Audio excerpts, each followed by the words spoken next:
ezulwini nalapho sesiqala lesi sifundo sekulate sicela Christ ukuba ube nabantwana bakho and in whatever we are going to discuss namhlanje kulethe udumo kuwena uvule imiqondo yethu icace kangcono udaba namhlanje uChrist manje kuze phakathi amen.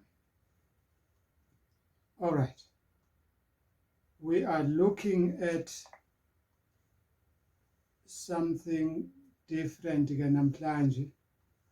I decided ukuthi engathi inkinga enkulu around ekuthenini who is this mystery Babylon?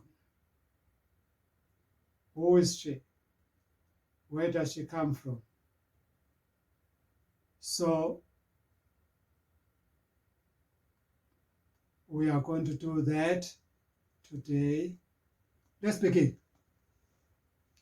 Who is this Babylon the Great?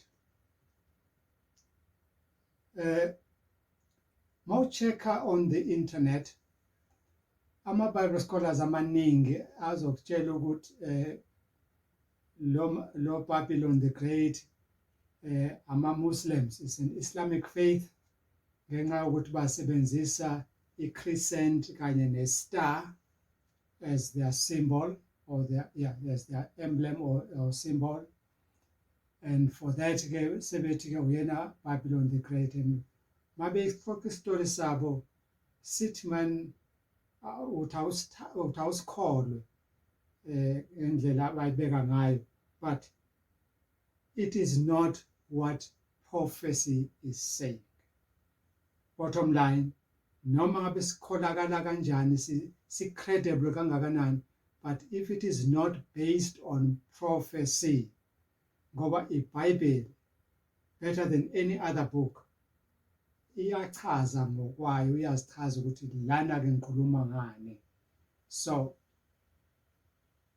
we believe that they missed the mark because they do not follow the prophecy accurately. Ake sibheke-ke ukuthi isiprofetho sona sithini.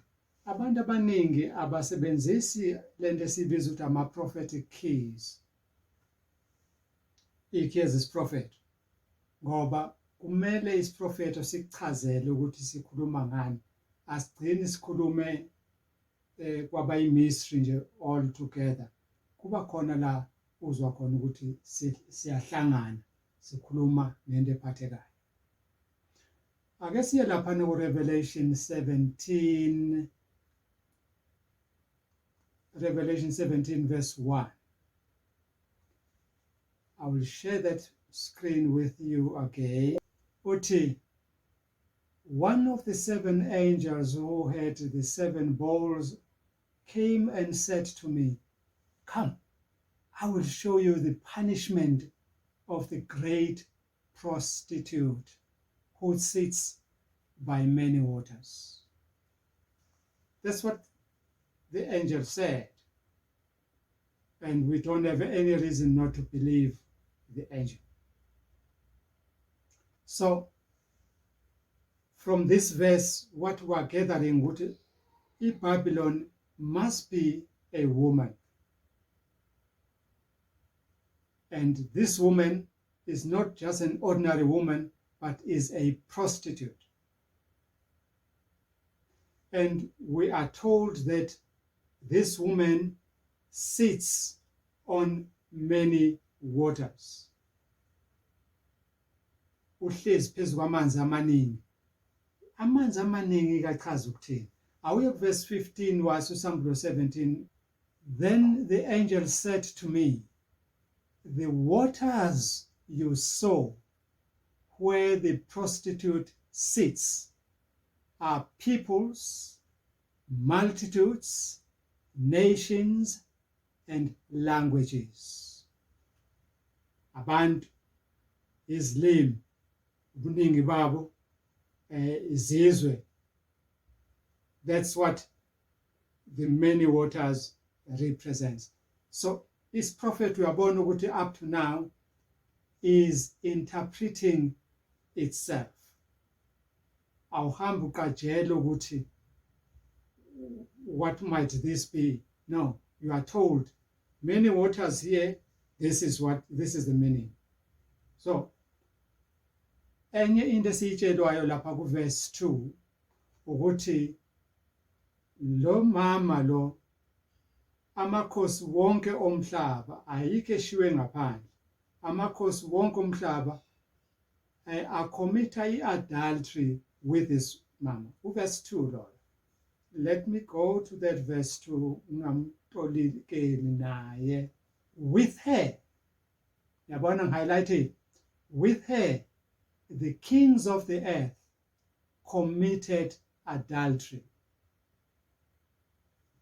That's the first part esiyitholayo ukuthi amakhosi omhlaba, they commit adultery. But what is adultery? What is that? Angifuni ukuthi ngitolike ngokwami ngendlela engijwayele ngayo mhlambe enkonzweni yakithi. No. Let's get the Bible commentary this time. The Bible Dictionary. BibleDictionary.com pasitolike. Ithi adultery in scripture designates sexual intercourse of a man, masculine man, whether that man is married or is not married. As long as you are a man and you are having a sexual intercourse with a married woman, then that is adultery. Full stop. I didn't add anything onto that, and I didn't take out anything. So we are told again that the inhabitants of the earth, the inhabitants of the world, they blindly follow this woman. Why? Because they are intoxicated. What does intoxicate mean? It means to stupefy or to get excited, such that somebody loses a reasoning. So they are stupefied by the wine of this woman. So the wine then goes into the reasoning capacity of the people, of the individuals, such that whatever she says, they take, because they're stupefied. We are going to come to this one as we continue with Revelation 18. For now, let's leave it at this level. So we're saying, in short, every person living on earth fails to reason against this woman. Okungcono uvumelana naye, ufuna indlela ukuthi avumelane naye, akaziboni umuntu ephikisana nalo mama. Angaphikisana noNkulunkulu, but akwazi ukuphikisana nalo mama. That is strange. She stupefies every person with her immorality, which is adulteries, or she corrupts every person against God with what she calls reasoning. All right, let's go on. In verse 3 of Revelation 17, we confirm that this is a woman. Why? Verse 3 phela uthini? The angel carried me away in the spirit into a desert. There, meaning in the desert, I saw a woman sitting on a scarlet beast that was covered with blasphemous names and had 7 heads and 10 horns. That beast, so figure kuyona. Now, remember, sisathe in the Bible prophecy, a woman represents a church. Where do we get that one from? Yana nami 2 Corinthians 11 verse 2, I am jealous for you with a godly jealousy.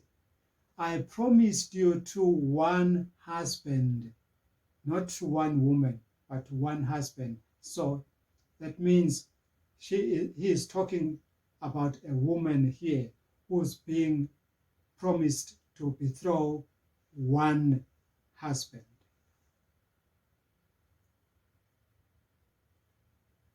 To Christ, that husband is Christ, so that I might present you as a pure virgin. That also confirms the femininity of the person we are talking about here. So this woman is sitting on a beast, and in Revelation 12 verse 6, she fled from the dragon and went to her hiding place, which is the desert. Follow me as I'm explaining this woman. Angati ngamugutu, who is this woman? Let's continue. The beast of this chapter, that is chapter 17, has blasphemous names all over it, and has got 10 horns and 7 heads. So we'll pursue this one shortly after this thing. But let's continue with the woman here. Now we're told that the woman was seated on the beast, on many waters. But now we're told that this woman is seated on the beast, and this beast has got blasphemous names. Where is the woman actually sitting? Wait, there's no contradiction. Let's continue this way. The colors of this woman's dress are important as well to note. Thank you, Velasquez. They are purple and scarlet. Now, that is changing now from the woman we saw in chapter 12, verses 1 and 2. Let's look at that woman of chapter 12, verses 1 and 2. A great sign appeared in heaven, a woman clothed with the sun, with the moon under her feet, and a crown of 12 stars on her head. That is just verse 1. I'm sufficient with verse 1, but let's go to verse 2. She was pregnant and cried out in pains, and she was about to give birth. That's the woman we are talking to here. Now, as part of a new attire, now she glitters with gold, pearls, and precious stones, which were not found in chapter 12. This is something new with this woman. And she has also a golden cup in her hand. Remember, ngesikhathi uJesu esensemini yaseGetsemane, he spoke about a cup. Let's go to that one as well. He did speak about a cup there. Mighty, going a little further, he fell with his face to the ground and prayed, "My Father, if it is possible, may this cup be taken up from me, yet not as I will, but as you will." Now, we are seeing a cup in the hands of this woman. So, a cup, what does that represent? That seems to represent God's instructions. In the case of Jesus, it represented God's instructions to Jesus. So her cup is not from God, doesn't contain any instruction from God, but is filled with the filth, with abominations. Abomination, what is that? The Bible dictionary again explains that one as abomination is a pigal to a bar, or sheketz, or shekatz. These three distinct Hebrew words are rendered in the English Bible by as abomination or as abominable thing, referring, except in Genesis 43 verse 2 and 46 verse 34, to things or practices abhorrent to Yahweh and opposed to ritual or moral requirements of his religion, his there being Yahweh. Once you say abominations, if this woman is filled, a cup is filled with the filth and is filled with abominations, that means everything that goes against the religion of God, everything that is not or is detestable to God, you'll find it with this woman. It is in her cup. Right? Most important is the title of this woman in her forehead. It's written mystery right here on the forehead. Mystery, Babylon the Great, the mother of prostitutes, and of the abominations of the earth.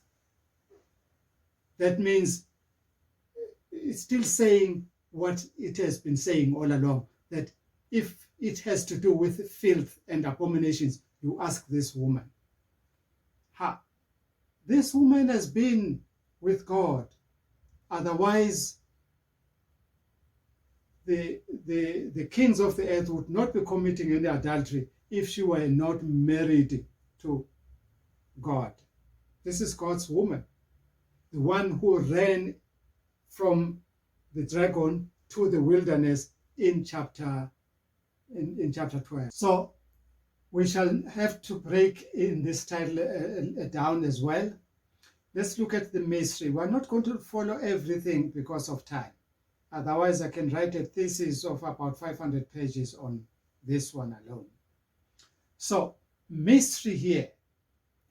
If you go to gotaquestion.org, they say this. They say this about the title.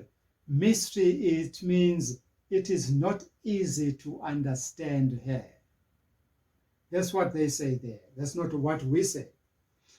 We go to the Bible dictionary, and when we look at the history of the word mystery, and the Bible dictionary suggests that it is not something incomprehensible, very much opposite to what the Bible, gotaquestion.org, will say.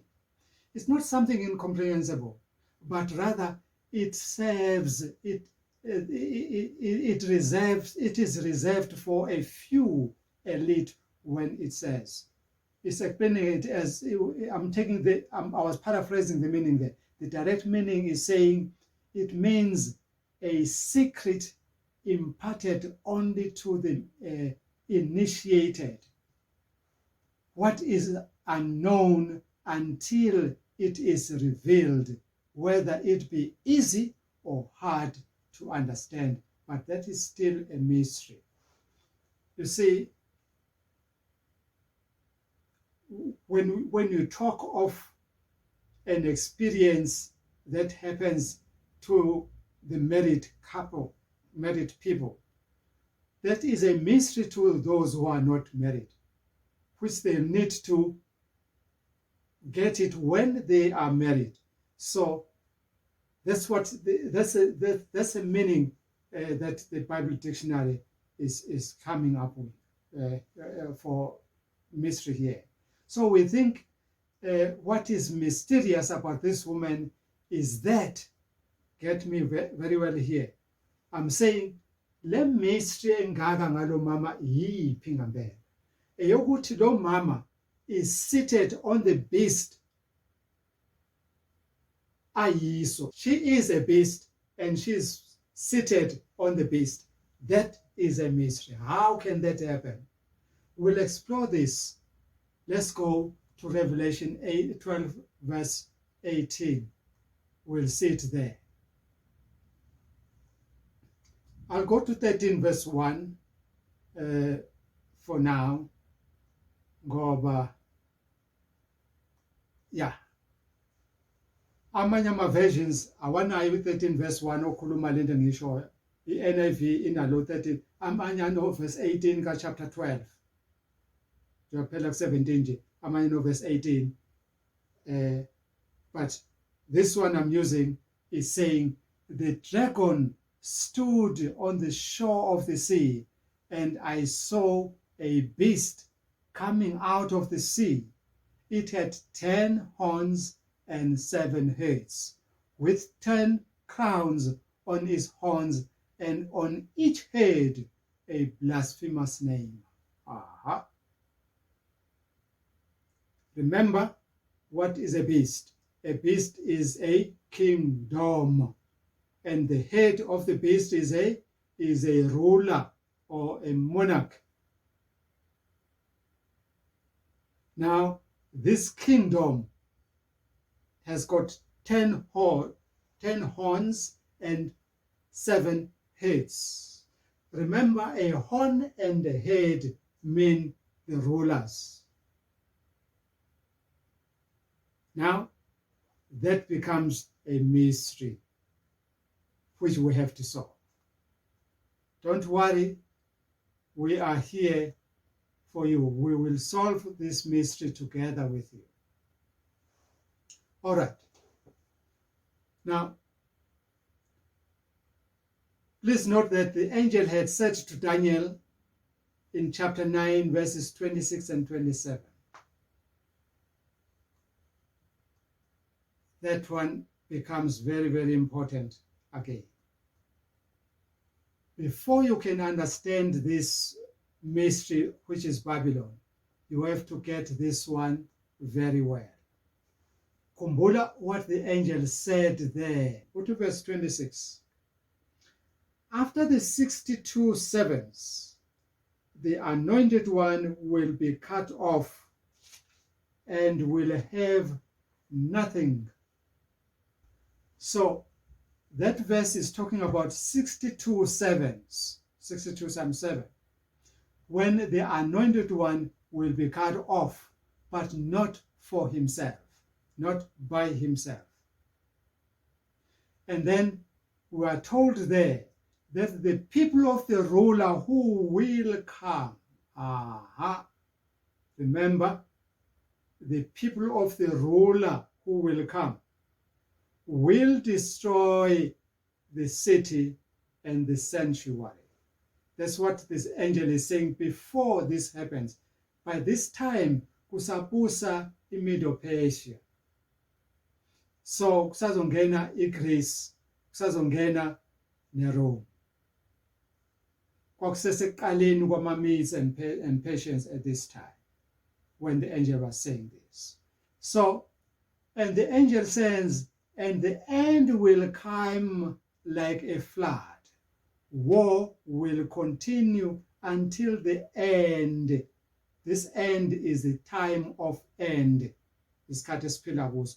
Sibona i-Ukraine ne-Russia besaqhubeka besalwa namanje. ISyria kuyaliwa namanje. War will continue until the end. That's what the angel said. And then he says, desolations have been decreed. Incithakalo, ukungcola, has been decreed. So, if it has been decreed, you cannot undo it. Then the angel says this, get this one very well. He, meaning the anointed one, will confirm a covenant with many for 1 times 7. And in the middle of that 1 7, that is in 3.5 weeks, he, Aksayena, the anointed one now, he, that is the ruler who will come, will end the sacrifices and the offerings. Remember phela ukuthi bekuthiwe lapha ku Daniel 9 the people of the ruler who will come will destroy the city and the sanctuary, and will come like the flood.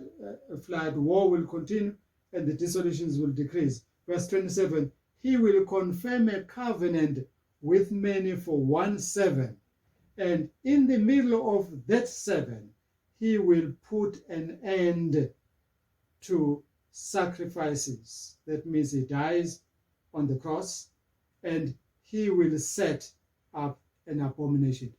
Remember, this is the ruler of that king who will set up abominations, not the anointed one.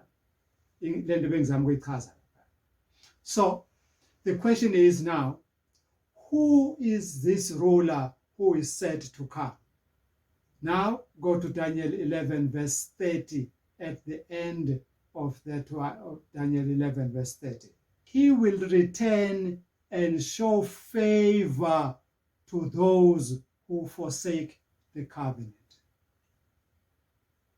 That's the part I liked there.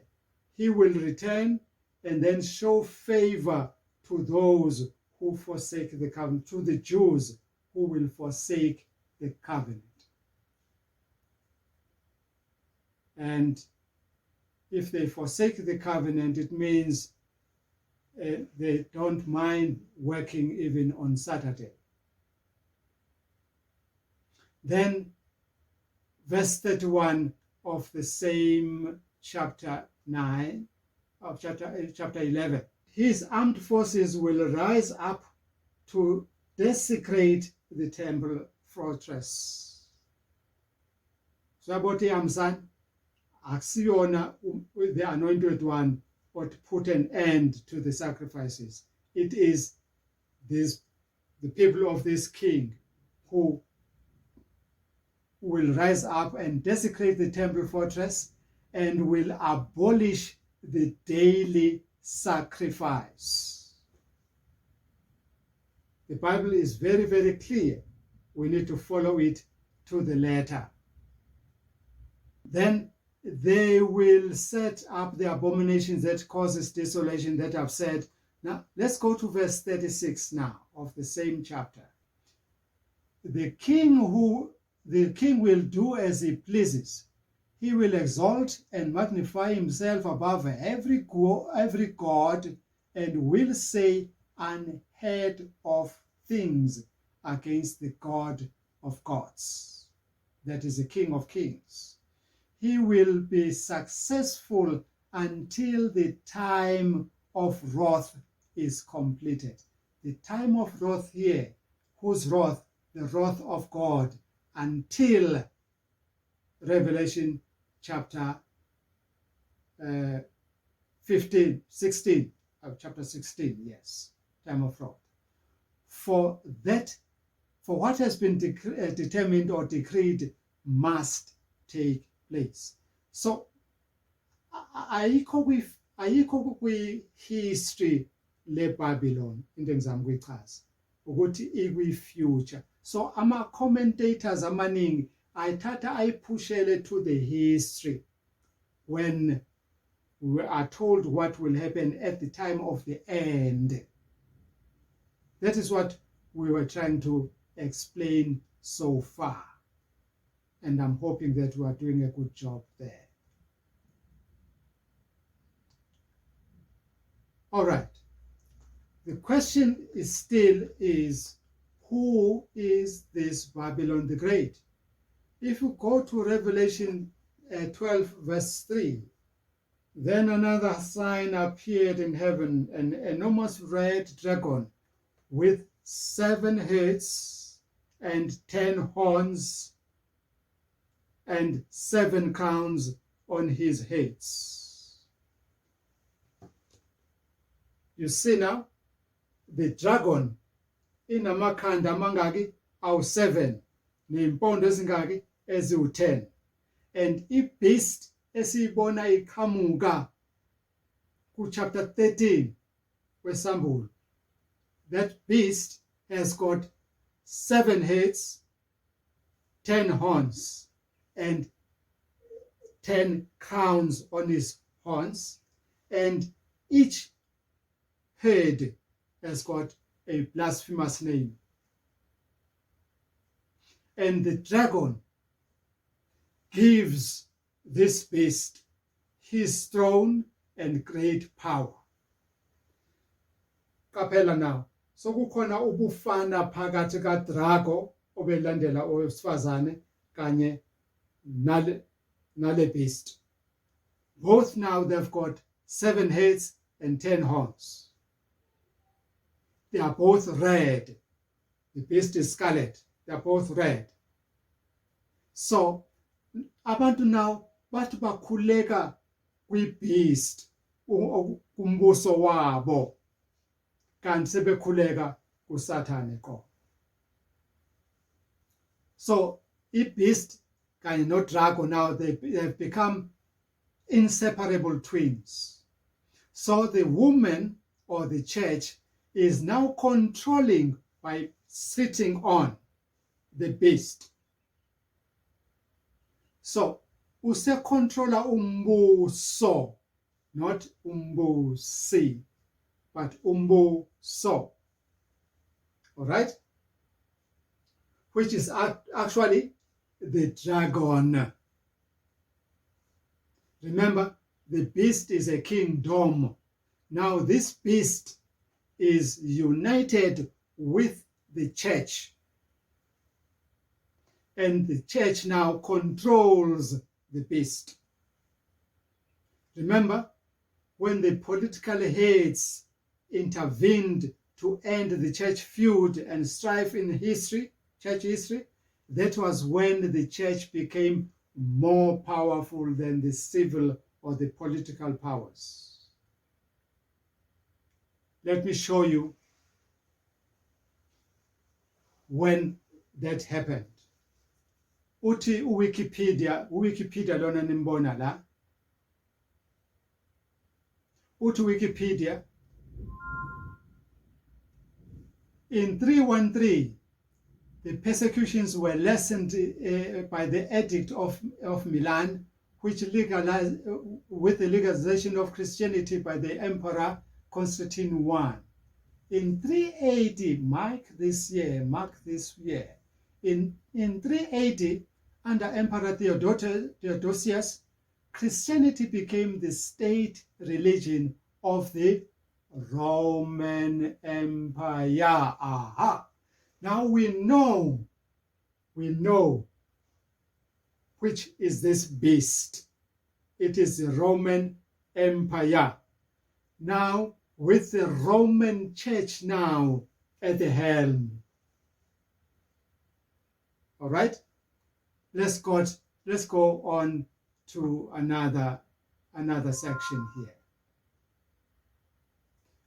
In 380, you remember I said, mark that year 380, mainstream Christianity as opposed to Arianism became the official religion of the Roman Empire, the 4th kingdom. So during this period, the Bible as it has come down to the 21st century, 2022, was first officially laid out in church councils or synods through the process of official canonization. Makuthiwa canonization, lezi incwadi eziwu-66 sezizonke together. That process of selection of these books, that is called the canonization. All right? Let's continue. So we are now 380, in 380 mainstream, sathatha same paragraph. The second one is it now, 2 decades later, the Council of Chalcedon solidified the Roman papal ministry. Are we seeing it now? Roman papal. Who is the Pope? He is the head of the church. And at the same time, he is now the head of the state, Roman papal. which added to continuing breakdown in relations between the Rome and Constantinople, the seat of the Eastern Church. Sakhumbula kwi-video last week ekhuluma ngama-Orthodox, the East and the West. That right, mabekhuluma nge-Eastern, that is the Eastern Orthodox Church. All right, let's come home Khumalo now. Ngiyabona isikhathi awusinakile. There is no reconciliation, remember, between the woman and the dragon recorded anywhere in the Bible. Abakazi babuyisana, bebelobe izitha. So we should also remember that this dragon is an enemy of the woman. Here's a woman of chapter 12 there. You can see who's dressed in white, no longer in scarlet and purple. It is a dragon that is in those colors. So khona twist kanjani ungangibuzi. So next time John is shown a woman, she is in the same place as where the first one went into, that is the desert. John is not told that the first woman went into another place of the desert away from the second woman. No, he's not told that. He said, come, I'll show you. And that woman cannot be a prostitute if it was not the same wife of God who was prepared a place in the desert. Otherwise, she would not be a prostitute. So it should be remembered that this woman, at the time of fleeing, had some close relationship with the people who were at that time fewer in numbers. Remember, the earth opened its mouth and swallowed up the floods that the dragon was spewing. That is a relationship. Understand that the earth or the dry ground in prophecy, it represents the opposite of many waters. Now, this woman had that relationship with the people who were fewer in number. Now, mark this one. Mark what Anderson is going to say here about the pure woman who fled into the wilderness. Her purity, the woman's purity, was lost as soon as she courted the favor of the world. Then, little by little, she became corrupt. That is Roy Anderson in the Unfolding Revelation, Pacific Press, Mountain page 172, log. Note that Anderson is talking about the same church which was pure then, but now has become impure or corrupt. In Revelation, Reverend Peter Heyman, in the Converse Catechism of the Roman Catholic Church, says this about the woman. I recognize the Holy Roman Catholic and Apostolic Church as the mother and teacher of all the churches. Page 103. So this is a mother, as Wakshiwa is a mother of prostitutes. She is a mother of all churches. Usho Peter Heyman in the Converse Catechism, not me. Friends, I've just presented to you the real woman who fled into the desert. But then, friends, do not take my word for it. Listen to Jeremiah saying it as a prophet. For of old time I have broken thy yoke and burst thy bands, and thou sayest, I will not transgress, when upon every hill, under every green tree, thou wanderest, playing the harlot. Jeremiah 2 verse 20. So this woman who is quote unquote pure is actually playing her husband harlot. Lalela-ke sengifika eduzane. I'm going to prove to you who this woman. Sengishilo ukuthi Roman Catholic Church but I'm going to prove it in many ways. With her, the kings of the earth commit adultery, and the inhabitants of the earth were intoxicated with the wine of her adulteries. We have covered this aspect so far, and we are now going back to verse 2, which describes the woman as the church, one with whom the kings of the earth commit adultery. God accused Israel or his church in the Old Testament times of playing him harlot in Jeremiah 3 verses 6 to 10, Ezekiel 16 verses 15 to 22, and Hosea 4 verses 12 to 13. That means this time the kings of the earth now do what this woman says. This to us is different from her doing what the kings say to her. So to us, this is saying she is being consulted instead of her consulting. In the past, Israel was consulting the heathen practices. As you see in 1 Samuel chapter 28 there, nangu unosingana uSaul eobhula izangomeni. So here is a proof of her being consulted rather than her consulting. I'm just going to show this one a little bit. List of meetings between the Pope and the presidents of the United States. That list goes on there. There it is. There it is. I'm not going to waste much more time. If you want it printed and given to you, otherwise I've given you the link where that one is. All right.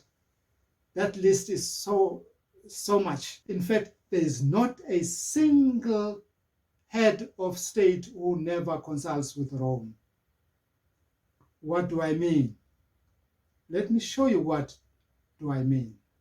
You see, there is Pope meeting with Mandela and blessing his anti-apartheid struggle there on June 16, 1990.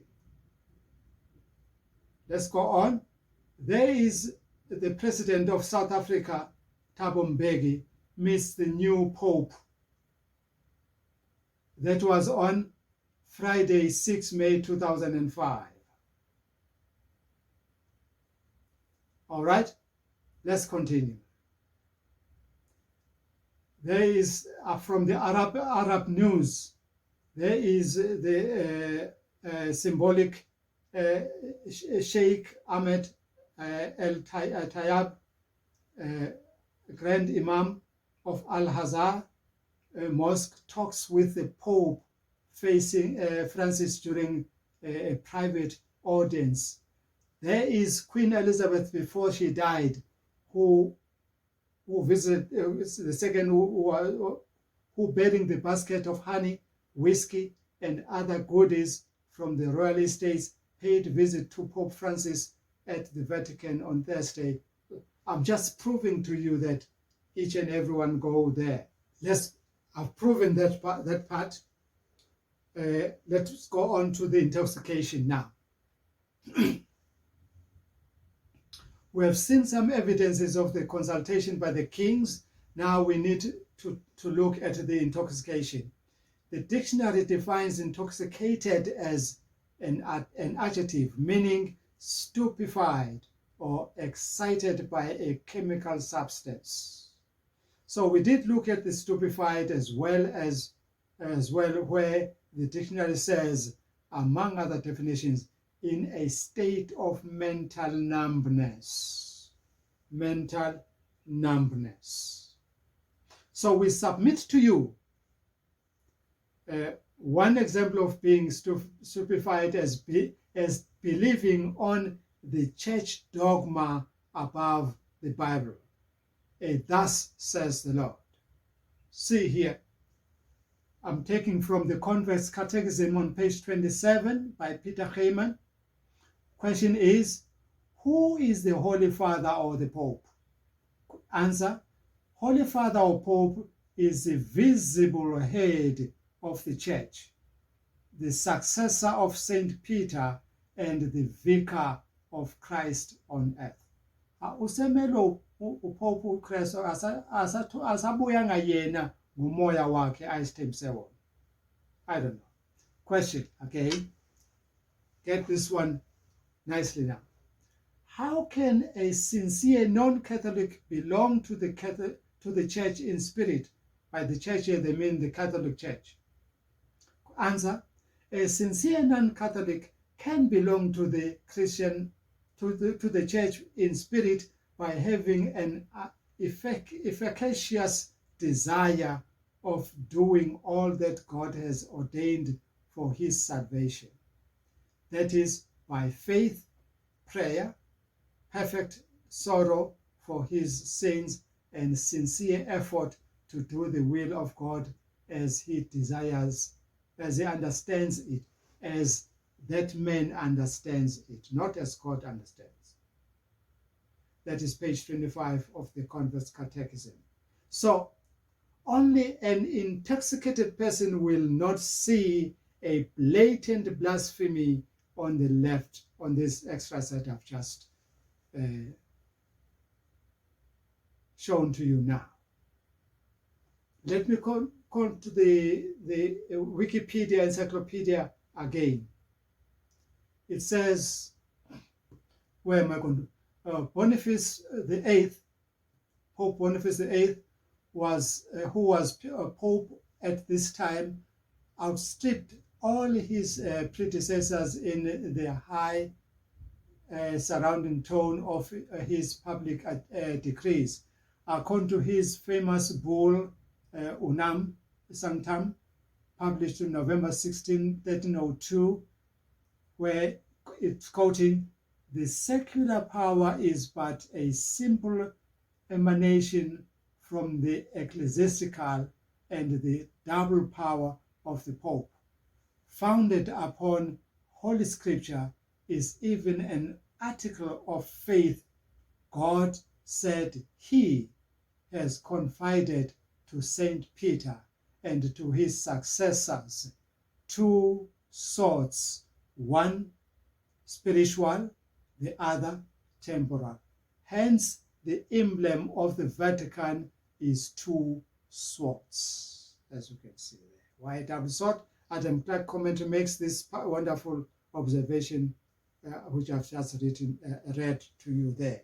So we note that the swords have been replaced with a set of two keys in the recent coat of arms of the Vatican City. How did she become this corrupt? Life, Hope, and Truth, they trace how the church became who she is now, a harlot. They say, pressure to change the doctrines Christ and his disciples established began in the first century, not long after the Church of God began. They quote Jude 1 verses 3 and 4, quoting the church to contend earnestly for the faith that was once given to all, against certain men that had crept in unnoticed, who turn the grace of our God into lewdness. Then again, they notice that the first century Church of God faced pressure from the Jews to make the church more Jewish by requiring male circumcision, as in Acts chapter 15. You know the story, Jerusalem Council.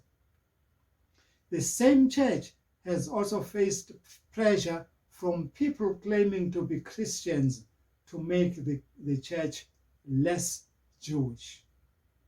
That's the conflict that the church faced. And then what did the church do? Read this one. Then they say, what became the Roman Catholic Church then led those who were determined to make the church less Jewish to do what? Anti-Semitism was clearly involved in this church's unscriptural decision to worship on Sunday rather than on Saturday. That is for those who were determined to make the church less Jewish, So we suggest that the authors of this commentary were Jewish in that it contains strong Jewish sentiments there. The following paragraph seems to confirm our suspension. The Council of Laodicea in AD 365 determined that the Christians must not Judaize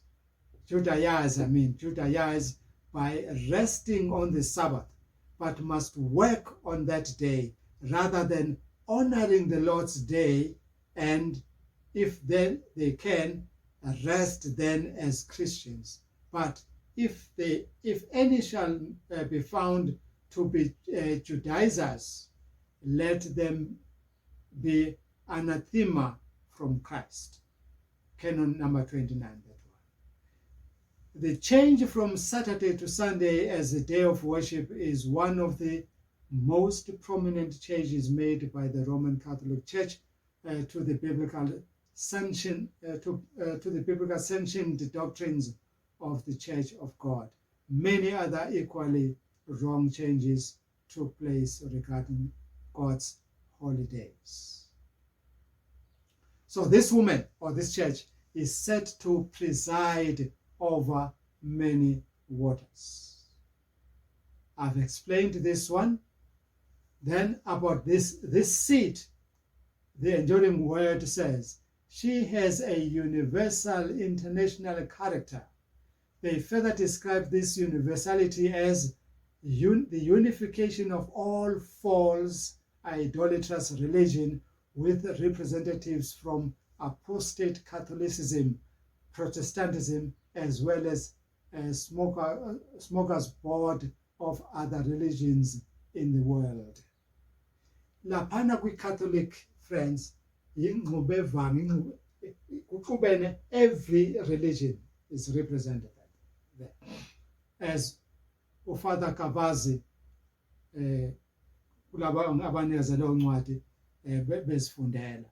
So they also give this fair warning though. Many people like to identify this great harlot with the Roman Catholic Church. But false religion is not limited to any one church. But remember, this is the mother of all churches. And the Bible says this is the mother of harlots. That means your church is a daughter harlot. And as Babylon as her mother. So we agree with them here, since verse 5 identifies her as the mother of harlots, meaning there are many daughter harlots, but she mothers them all anyway. That is it, friends, for today. So we know who this Babylon the Great is. We know the attachment. Let me hear from you. Talk to me now, friends.